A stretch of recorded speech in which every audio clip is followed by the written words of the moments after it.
नमस्कार, मैं रवीश कुमार। झूठ का गुब्बारा फट गया है। झूठ और अधर्म की राजनीति के सहारे भारत को विश्व गुरु बनाने का झांसा जो लोग दे रहे थे, उनके ही करीबी की पोल खुल गई है।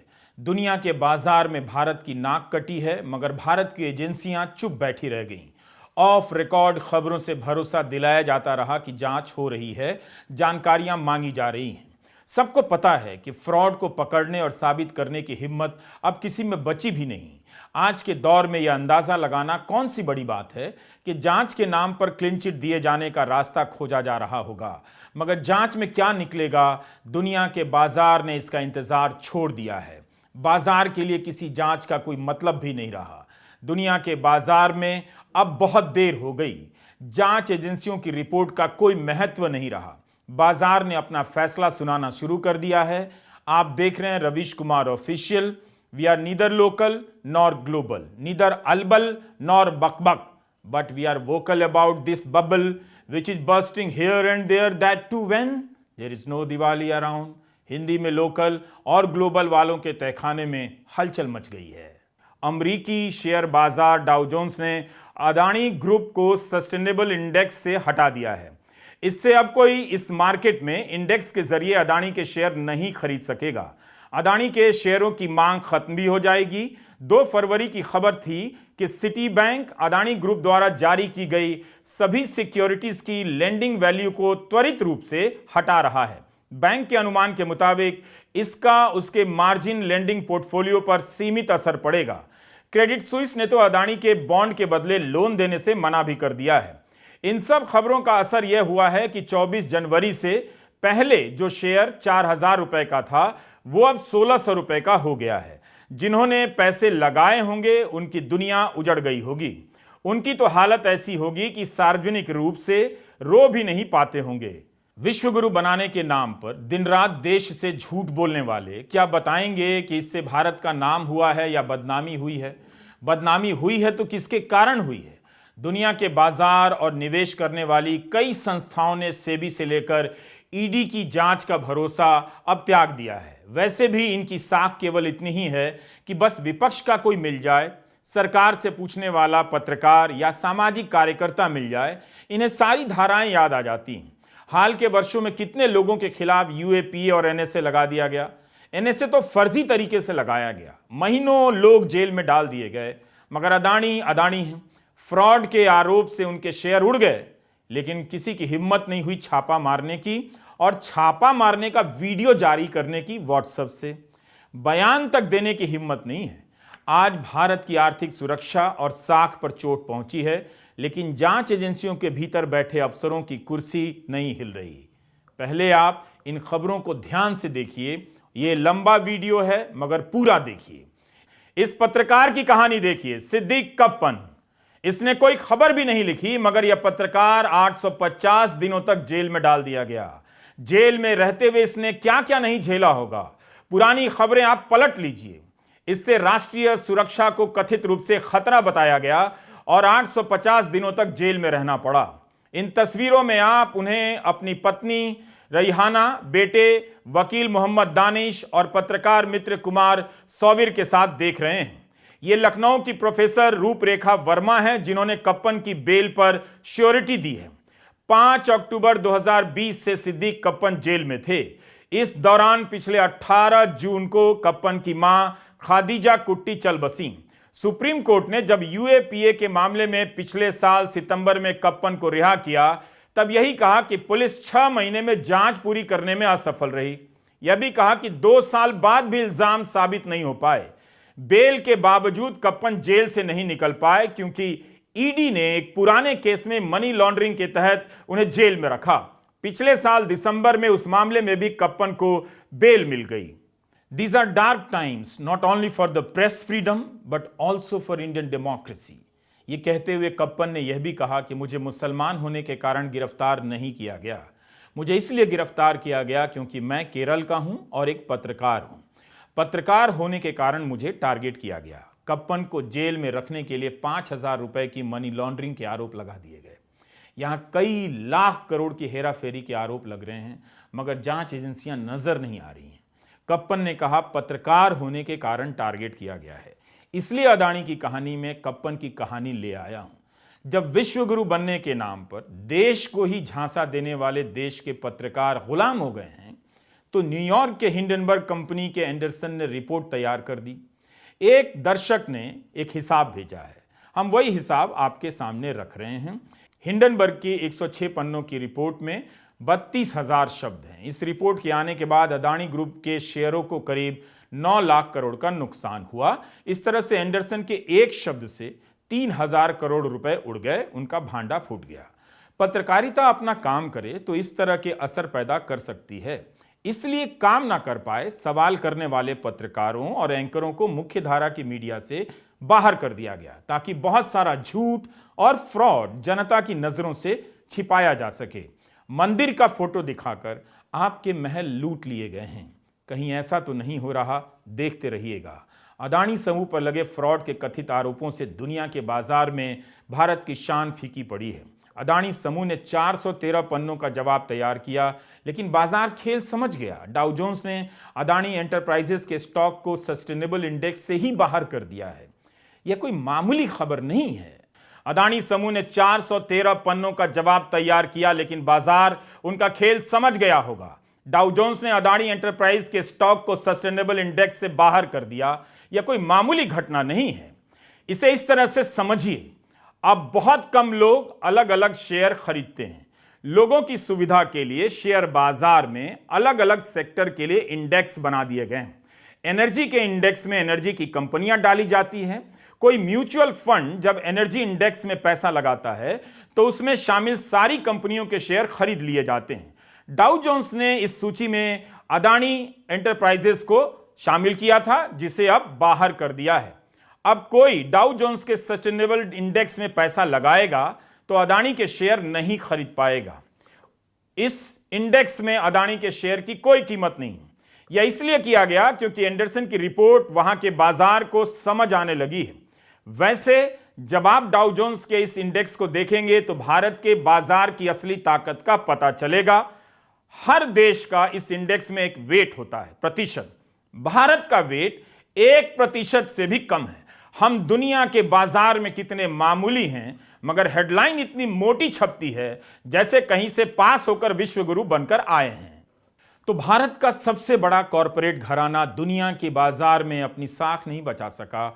उसके शेयर गिरते रहे, मगर शेयरों पर नजर रखने वाली संस्था सेबी ने सार्वजनिक रूप से कुछ भी नहीं कहा। ऑफ रिकॉर्ड खबरें फैलाई जाती रहीं कि ये जांच हो रही है, वो जांच हो रही है। एक्शन कुछ भी नहीं लिया गया।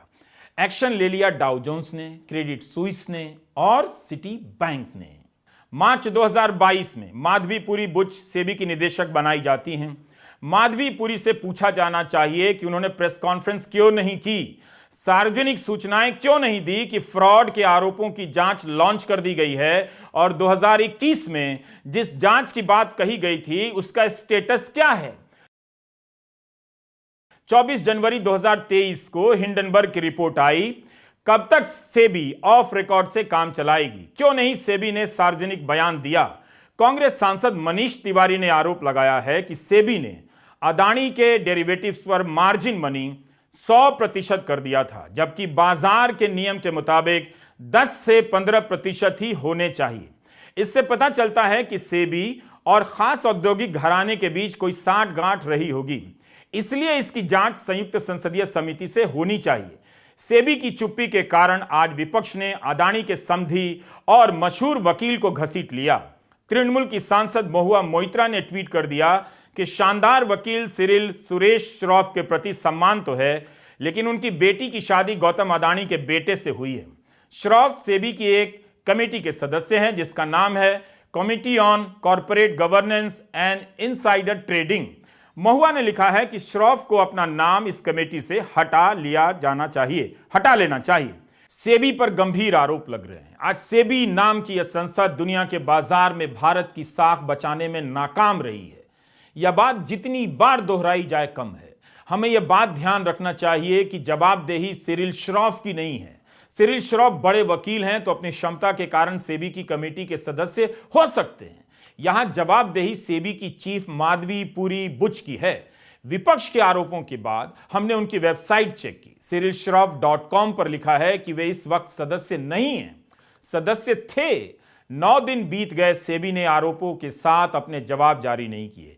केवल डाउ जोन्स ने अदानी के शेयरों को सस्टेनेबल इंडेक्स से बाहर नहीं किया है, बल्कि भारत में भी नेशनल स्टॉक एक्सचेंज ने अदानी समूह के कुछ शेयरों पर निगरानी बढ़ा दी है। यह खबर रॉयटर्स ने छापी है। अदानी समूह के शेयरों पर अतिरिक्त निगरानी बढ़ाई गई है। इनके नाम हैं अदानी इंटरप्राइजेस, अदानी पोर्ट्स और Ambuja cement. National stock exchange ने मोनार्क नेटवर्थ कैपिटल को भी निगरानी में डाला है। इस पर आरोप है कि इसने कथित रूप से अदानी के लिए शेयर अंडरराइट किया है। मोनार्क नेटवर्थ अहमदाबाद की कंपनी है। एक और कंपनी जिस पर यह आरोप लगा है वो है एलारा कैपिटल, जिसके इंग्लैंड में बैठे निदेशक जो जॉनसन ने कल इस्तीफा दे दिया, जो पूर्व प्रधानमंत्री बोरिस जॉनसन के भाई हैं। तृणमूल सांसद महुआ मोइत्रा ने ट्वीट कर सवाल पूछा है कि जब S&P डाउ जोन्स ने अदानी एंटरप्राइजेस को डाउ जोन्स के इंडेक्स से बाहर कर दिया, तब NSE अपने इंडेक्स से जुड़े अदानी के स्टॉक की समीक्षा क्यों नहीं कर रही है? जब अंतरराष्ट्रीय संस्थाएं ऐसा कर रही हैं, तब NSE ऐसा क्यों नहीं कर रही है? महुआ मोइत्रा सांसद से पहले इन्वेस्टमेंट बैंकर रही हैं, तो इस खेल को शायद बेहतर समझती होंगी। फोर्ब्स पत्रिका ने हिंडनबर्ग की रिपोर्ट का हवाला देते हुए लिखा कि मोनार्क नेटवर्थ कैपिटल एक ब्रोकरेज फर्म है। इसमें अदानी की आंशिक हिस्सेदारी है। हिंडनबर्ग का कहना है कि अदानी की प्रॉक्सी कंपनी है, जिसमें 10% हिस्सेदारी अदानी की है। अदानी ग्रुप ने आंशिक हिस्सेदारी से इनकार नहीं किया, लेकिन कहा है कि मोनार्क नेटवर्थ के साथ साझेदारी रही है और वो साझेदारी खुदरा बाजार में इसकी काबिलियत के आधार पर है। यह सब फोर्ब्स ने हिंडनबर्ग की रिपोर्ट का हवाला देते हुए लिखा है। एक और जानकारी है जो हम आपकी निगाहों में लाना चाहते हैं। जून 2021 में अदानी एंटरप्राइजेस के शेयरों में 25% की गिरावट आई। तब भी नेशनल सिक्योरिटीज डिपॉजिटरी लिमिटेड ने 3 विदेशी फंड का खाता फ्रीज कर दिया। इनका अदानी समूह की कंपनियों में 43,500 करोड़ रुपए लगा था। इन तीनों फंड के नाम हैं एल्ब्यूला इन्वेस्टमेंट फंड, क्रेस्टा फंड और APMS इन्वेस्टमेंट फंड। हिंडनबर्ग ने अपनी रिपोर्ट में आरोप लगाया है कि एल्ब्यूला फंड की मोनार्क नेटवर्थ में 10% की हिस्सेदारी है। अदानी गाथा पर हमने 4 वीडियो बनाए हैं, सभी बहुत लंबे हैं। शनिवार और रविवार के दिन सभी को एक साथ देखिए, ध्यान से देखिए और समझने का प्रयास कीजिए कि यह गेम क्या है। हमने शेयर बाजार को समझने वाले एक व्यक्ति से बात की, उन्होंने पंप एंड डंप का खेल समझाया। इसे समझना हो तो कोविड के आने के पहले अदानी समूह के शेयरों के दाम पर नजर डालिए और फिर देखिए कि कोविड के बाद इसके शेयरों के दाम कैसे उड़ान भरते हैं। 130 रुपए का स्टॉक 4,000 रुपए पर पहुंच गया। क्या तालाबंदी के दौरान अदानी समूह ने 2 साल में कोई ऐसा कमाल कर दिया, या कोई इन शेयरों में पैसा पंप कर रहा था? जब दाम चढ़ गए तो डंप कर दिया और बीच से ही पैसा निकाल लिया। क्या अदानी के शेयरों में बुलबुला पैदा किया गया? शेयर बाजार के एक्सपर्ट सवाल कर रहे हैं कि इस समय पत्रकारों को यह पता लगाना चाहिए कि अदानी के शेयर किसने बेचे हैं, उसका पैसा किसके खाते में गया है। कहीं कोई ऐसा तो नहीं जो शेयरों में पैसा पंप करता रहा हो और अपना हिस्सा निकालकर बाकी के लिए डंप कर गया हो। क्या ऐसा हो सकता है कि बीच में किसी ने शेयर बेचकर पैसे निकाले हों? किसी को तो फायदा पहुंचा ही होगा। क्या हमारा यह सवाल बचकाना है? मान लीजिए कोई शेयर 2 साल पहले 130 या 200 रुपए का था और अचानक से 4,000 पर पहुंचता है, तो कोई तो होगा जो पैसा पंप कर रहा था। अब जिसने भी 3,000 या 2,000 पर बेचा होगा, उसे हजारों या लाखों करोड़ों का फायदा तो हो ही सकता है। तो क्या पंपिंग के जरिए जो मकसद था वो पूरा कर लिया गया? हो सकता है हमारा सवाल बचकाना हो, लेकिन पंप और डंप की अवधारणा मैंने तो नहीं गढ़ी। ऐसा तो होता ही रहा है बाजार में, तभी तो संदेह के तौर पर आपके बीच रख रहा हूं। 2024 का चुनाव आ रहा है, पैसे का खेल बड़ा होने वाला है। इसलिए हम चाहते हैं कि इस विषय के विद्वान कमेंट बॉक्स में कुछ रोशनी डालें। हम इन विषयों के जानकार तो नहीं हैं, इसलिए आप भी इसे केवल सूचना और सवाल के तौर पर ही लीजिए। इसके आधार पर निवेश का फैसला मत कीजिए। हमारा इरादा आपके निवेश के फैसले को प्रभावित करना भी नहीं है। हम इस घटना के जरिए शेयर मार्केट के अलग अलग खेल को समझने का प्रयास कर रहे हैं। हम यह भी समझने की कोशिश में हैं कि जिसे मैनिपुलेशन कहा जाता है, हेरा फेरी है, वो कानूनी रूप से अपराध है या केवल नैतिक रूप से गलत है। बुलबुला बबल होने का आरोप तो टेस्ला के शेयरों पर भी लगा, लेकिन टेस्ला के शेयर जिस ऊंचाई पर पहुंचे हैं, अदानी के शेयर गिरने के बाद भी टेस्ला से ऊपर रहे। यह कुछ दिन पहले तक के आंकड़ों के आधार पर किसी ने मुझे बताया है। इसे एक बात के तौर पर देखिए कि टेस्ला ने तो कार बनाई, कार को लोग खरीद ही रहे होंगे। अदानी समूह ने इन 2 वर्षों में ऐसा क्या कमाल किया जब दुनिया भर में तालाबंदी थी? उसके शेयर 2 साल में कई 100 गुना बढ़ गए। इस बारे में कई जगहों पर खबरें छपी हैं। फाइनेंशियल एक्सप्रेस ने लिखा है कि पिछले 5 सालों में अदानी के शेयर 800% ऊपर चले गए, 5 दिनों में 40% नीचे आ गए। हिंडनबर्ग ने लिखा है कि अदानी का नेटवर्थ 120 अरब डॉलर का है, जिसमें 100 अरब डॉलर पिछले 3 साल में बढ़े हैं। ज्यादातर शेयरों के दाम बढ़ने के कारण ऐसा हुआ है। जनवरी महीने की टाइम्स ऑफ इंडिया की रिपोर्ट बताती है कि केवल 2 साल में अदानी का नेटवर्थ 900% तक बढ़ा। पिछले साल इकोनॉमिक टाइम्स की सितंबर की रिपोर्ट के मुताबिक 2022 में दुनिया के दूसरे नंबर के अरबपति अदानी की पूंजी में 72 बिलियन डॉलर से अधिक की बढ़ोतरी हुई थी, जो अगले 3 अरबपतियों के बराबर थी। आज अदानी उसी सूची में 17वें नंबर पर आ गए हैं। ऐसा नहीं था कि जब अदानी समूह के शेयरों के दाम आसमान में छलांग लगा रहे थे तब किसी को शक नहीं हो रहा था। राज्यसभा में तृणमूल कांग्रेस के सांसद जवाहर सरकार ने सवाल भी किया, मगर गोदी मीडिया धर्म की राजनीति को आगे कर रहा था ताकि यह सब जनता तक ना पहुंचे। अब आप समझ गए होंगे कि क्यों मंदिरों के विकास की बात हो रही है, क्योंकि विकास के नाम पर जो विनाश की चादरें बिछाई गई हैं उस पर नजर ना जाए। खैर, आज तृणमूल के राज्यसभा सांसद जवाहर सरकार ने पिछले साल के अपने सवाल का वीडियो ट्वीट कर दिया है। भारत के इतिहास में हमने कभी पूंजीवाद का ऐसा नंगा रूप नहीं देखा। हम देख रहे हैं कि जो व्यक्ति उनके साथ जहाज में था वो 14 अरब डॉलर से 41 अरब डॉलर पर पहुंच गया है। भारत की आधी आबादी के पास जो था वो चला गया है। राष्ट्रीय संपत्ति में उसका हिस्सा मात्र 13% रह गया है, जबकि चोटी के 10% की हिस्सेदारी 22% है। जवाहर सरकार ने नाम नहीं लिया था, लेकिन 2014 के बाद जिस तरह से अदानी समूह की संपत्ति और साम्राज्य में उछाले आई हैं, उसे लेकर चर्चाएं तो होती ही रही हैं। अदानी समूह के शेयरों के दाम लगातार गिरते रहे हैं। अब सवाल आता है कि इन्हें बचा कौन रहा था और इनके शेयर बेच कौन रहा था? क्या विदेशी संस्थाएं बेच रही थीं, घबराहट में बेच रही थीं, या उन्हें हिंडनबर्ग की रिपोर्ट से लग गया कि धोखा हो चुका है? ब्लूमबर्ग ने रिपोर्ट छापी है कि दुनिया भर में कम से कम 200 ऐसे वित्तीय संस्थान हैं जिन्होंने अदानी समूह के डॉलर बॉन्ड में 8 बिलियन डॉलर का पैसा लगाया है। लिखा है कि हिंडनबर्ग की रिपोर्ट के बाद ये संस्थाएं चिंता में आ गई। इसके अलावा एक सवाल और है। पिछले 2 साल में जब अदानी समूह के शेयरों के दाम आसमान छू रहे थे, तब क्या कोई ऐसा भी था जो इनके दाम में पंप कर रहा था? इस सवाल को नजर में रखिए। कई रिपोर्ट में ऑफशोर कंपनियों का जिक्र आया है। कई जगहों पर छपा है कि अदानी के शेयरों के दाम ऊपर चढ़ते गए। वे इन शेयरों के वैल्यू के आधार पर भी लोन ले रहे थे। क्रेडिट स्विस ने यही तो कहा है कि इनके बदले अब लोन नहीं देंगे। हम इन विषयों के एक्सपर्ट नहीं हैं, लेकिन सहज बुद्धि से सवाल रख रहे हैं कि क्या ऐसा हो सकता है? हुआ होगा कि कोई शेयरों में पैसा डालकर पंप करता रहा, जब दाम चढ़ गए तो बेचकर निकल गया। यह पैसा किसने बनाया है, इस बात का ध्यान रखा जाना चाहिए। अदानी समूह के पास वैसे ठोस संपत्तियां हैं। अमेरिकी बाजार में चीनी कंपनियों के फ्रॉड का मामला कुछ अलग था। जैसे उन्होंने यह बताकर लिस्ट करा लिया कि फॉरेस्ट्री की कंपनी है, बाद में पता चला कि चीन में उनके पास कोई जंगल नहीं। इसलिए सवाल उठ रहा है कि भारतीय जीवन बीमा निगम ने जो निवेश किया अदानी ग्रुप में, वो कितना सुरक्षित है। सवाल यह नहीं है कि LIC ने कितना पैसा लगाया है, सवाल है कि जो भी लगाया है वो है तो जनता का।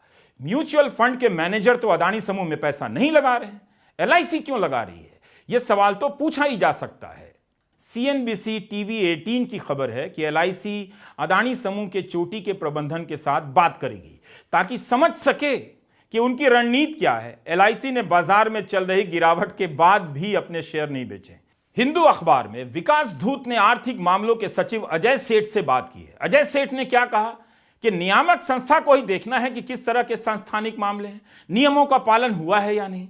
न्यूज एजेंसी NI से निवेश और लोक परिसंपत्ति प्रबंधन विभाग DIPAM के सचिव तोहिन कांत पांडे ने कहा है कि LIC सारे जोखिमों को ध्यान में रखकर निवेश करती है। LIC ने अपना पक्ष भी रख दिया है। उनका बयान यह है कि LIC के मामलों को नहीं देखते हैं, मगर उन्हें नहीं लगता कि LIC के शेयरों पर असर पड़ा है। पहले इस खबर को देखिए। 1 फरवरी के वीडियो में हमने आपको बताया था इसके बारे में। बिजनेस स्टैंडर्ड के शौकत दास ने रिपोर्ट किया कि सेबी ने रेटिंग एजेंसियों के साथ अदानी फर्म को लेकर चर्चा की है। यह खबर भी सूत्रों के हवाले से छपी है। रेटिंग एजेंसी क्रिसिल ने सेबी के सामने अदानी समूह को लेकर प्रस्तुति दी है। इस खबर की याद इसलिए आई क्योंकि आज फिच रेटिंग एजेंसी से जुड़ी एक खबर आई है। फिच रेटिंग ने कहा है कि अदानी समूह की ऋण चुकाने की क्षमता पर कोई असर नहीं पड़ने वाला है। हम तो केवल सवाल ही कर रहे हैं, क्या इस तरह की बैठकों का कोई असर है? इसके पीछे सरकार की भूमिका है? सवाल तो कर सकते हैं। लेकिन फिच रेटिंग की खबर आते ही अदानी एंटरप्राइजेज के शेयरों के दाम संभलने लगे। आज भी बाजार के खुलते ही दाम गिर रहे थे, मगर रेटिंग एजेंसी की खबर के बाद संभल गए। जो शेयर 1017 पर चला गया, बाजार बंद होते होते 1586 पर आ गया। शुरू हुआ था उससे 1.3% बढ़कर। कल यही शेयर 1565 रुपए पर बंद हुआ। इससे पहले आज दिन में लोअर सर्किट लगाकर 20% तक गया। 413 पन्नों के जवाब से शेयरों के दाम नहीं संभले, 4 मिनट के अदानी के वीडियो से भी नहीं संभले, फिच रेटिंग के ऐलान से संभल गए। इसी बीच यह भी खबर है कि मूडी इन्वेस्टर सर्विस अदानी समूह की कर्ज देने की क्षमता और वित्तीय स्थिति की समीक्षा कर रहा है। अभी जो हालात हैं उससे लगता है कि हाल के बदलावों से आने वाले 1-2 सालों में समूह को फंड जुटाने में दिक्कत आ जाएगी और इसका असर कर्ज चुकाने की उसकी क्षमता पर भी पड़ सकता है। हाल यह हो गया है कि आधिकारिक बयान विदेश की रेटिंग संस्था दे रही है और भारत की संस्थाओं से आने वाली खबरें सूत्रों के माध्यम से पता चल रही हैं। पिछले दिनों अदानी के शेयरों ने कितना गंवाया है, यह सवाल सबको दिख रहा है, मगर इस गिरावट में किसने पैसा बनाया है, इसका जवाब किसी को नहीं मिल रहा। खबरें भरी पड़ी हैं कि अदानी अब दुनिया के नंबर 2 या नंबर 3 अमीर नहीं रहे। बीबीसी ने तो लिख दिया है कि अदानी की निजी संपत्ति में 48 अरब डॉलर का नुकसान हुआ है। शेयरों का कुल नुकसान 100 अरब डॉलर का बताया जाता है। आज ब्लूमबर्ग ने लिखा है कि अदानी की संपत्ति का मोल 58 अरब डॉलर कम हो गया। 6 दिन के भीतर 58 अरब डॉलर उड़ गए। दुनिया में ऐसे उदाहरण बहुत ही कम हैं। अदानी ग्रीन और ट्रांसमिशन 10% के लोअर सर्किट पर रहा। अदानी पावर 5% के लोअर सर्किट पर रहा। अदानी पोर्ट आज 7.88% ऊपर बंद हुआ। अदानी विल्मर भी 5% के लोअर सर्किट पर रहा। संसदीय कार्य मंत्री प्रहलाद जोशी ने कहा है कि अदानी समूह के मसले से सरकार का कोई लेना देना नहीं। ब्लूमबर्ग टीवी से रेल मंत्री अश्विनी वैष्णव ने कहा है कि भारत में इंफ्रास्ट्रक्चर के क्षेत्र में बहुत सारी कंपनियां हैं। स्टॉक बाजार में जो भी हो रहा है उससे अर्थव्यवस्था पर असर नहीं पड़ेगा। क्या सरकार ने इस तरह से अदानी ग्रुप के बारे में बोलना शुरू कर दिया है, दूरी बनाते हुए? क्या अदानी ग्रुप इतना छोटा और मामूली है कि उसके बारे में बोलते हुए मंत्री कहें कि भारत में बहुत सारी इंफ्रास्ट्रक्चर की कंपनियां हैं? ये तो हम जानते ही हैं, हम तो अदानी समूह के बारे में पूछ रहे हैं। इसलिए विपक्ष संयुक्त संसदीय समिति से अदानी के मामले की जांच की मांग कर रहा है। संसद में इस मसले पर चर्चा चाहता है। हालांकि यहां यह भी नोट करने वाली बात है कि जिस व्यक्ति से जुड़े विवादों को लेकर विपक्ष संसद में चर्चा करना चाहता है, कल मल्लिकार्जुन खड़गे प्रेस कॉन्फ्रेंस में बयान देते समय उनका नाम तक नहीं लेते हैं। कहते हैं हम नाम लेकर टीका नहीं करना चाहते। आज भी इन सवालों को लेकर 16 दलों के नेताओं ने बैठक की। कांग्रेस, डीएमके, एसपी, आप, BRS, SS, RJD, JDU, CPIM, CPI, NCP, NC, IUML. आम आदमी पार्टी के सांसद संजय सिंह ने कहा है कि प्रधानमंत्री को इस मसले पर जवाब देना चाहिए। वित्त मंत्री को बताना चाहिए कि ईडी, सीबीआई क्या कर रही है। 2 फरवरी को भी अदानी के कारण संसद नहीं चली। आज भी संसद दोपहर 2 बजे तक के लिए स्थगित कर दी गई थी। देखिए, ये जो पूरा घोटाला है, ये अडानी का घोटाला तो है ही, साथ साथ देश के प्रधानमंत्री नरेंद्र मोदी का घोटाला है। और ये बात मैं क्यों कह रहा हूं?